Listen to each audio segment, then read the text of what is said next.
في امهات بقى اللي احنا عايزين نعرف سر الخلطه ايه، اللي هي تلاقيها اصحاب قوي هي واولادها المراهقين بيحكوا لها، هي سايباهم بقى في كوكتيل كده. عايزين نركبه مع بعض ازاي ابقى الام المريحه لابني او بنتي المراهق.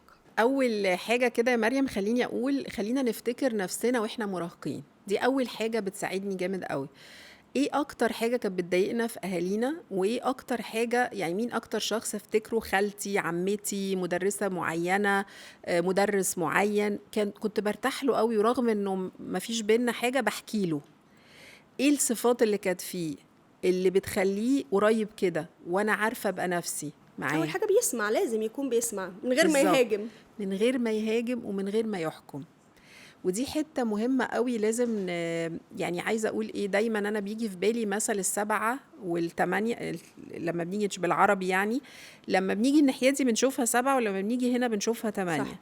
بحس دايما إنه الأم الشاطرة أو الأب الشاطر اللي بيعرف يروح يقعد مكان المراهق وهو بيتكلم ويشوف هو إزاي شايفها 7، بدل ما يقول يا عم دي 8 انت مش شايفها ازاي. الطريقة دي ما بتوصلناش لحاجة. لما بحاول اقول يا ترى هو استقبلها ازاي الكلمة اللي انا قلتها، يعني انا بسمع تعليقات من عيالي ببقى حاسة يعني انا ما قصدتش كده خالص، هو شافها ازاي. وعلى فكرة الدراسات بتقول كده، بتقول ان 50% من المراهقين ما بيعرفوش يقروا وش اللي قدامهم، يعني بياخدوها بطريقه شخصيه، او ان انت متضايقه مني، او ان انت غضبانه. ما بيعرفش يقرا بجد انت قصده ايه، ودي حاجه غصب عنه. فعايزه اقول انا محتاجه افهم واسيبه يتكلم لحد ما افهم، مش اسيبه يتكلم وانا بحضر هرد ازاي عشان احل المشكله، او علشان افهمه ان انا مش غلطانه. مش ده موضوعنا. يعني الموضوع مش ان انت تطلعي صح او تطلعي بس في غلط. امهات بتحس انه التحديات دلوقتي اصعب، يعني بيقولوا العيال بقت بجحة، العيال بقت اشقى، بقوا يعرفوا حاجات احنا ما عرفناها مثلا واحنا عندنا 30 سنة. فحاسين ان هم اصلا لا احنا نشكمهم علشان يطلعوا كويسين. خلينا نتكلم دي اكتر على ازاي اعمل حدود مع المراهق. انا اوكي. مش مع ان المراهق يتطول على الام ولا يكسر حدودها او يكلمها بطريقه مش كويسه، بس هنا انا بتكلم على الانصات مع توجيه. طيب بالراحه فهمني اكتر، مش ان انا بقول له زعق فيا وانا قاعده والموضوع قلب لا هي مش لخناق. مقتنعة ان هي لازم تسمعه اصلا، لانه الجيل بتاعكم كله غلط، انتوا كل اللي بتعملوه غلط. الوصفة هي أنا باخدها دايما من خبرتك أنت كمراهقة، كان نفسك أهلك يعملوا معاكي إيه.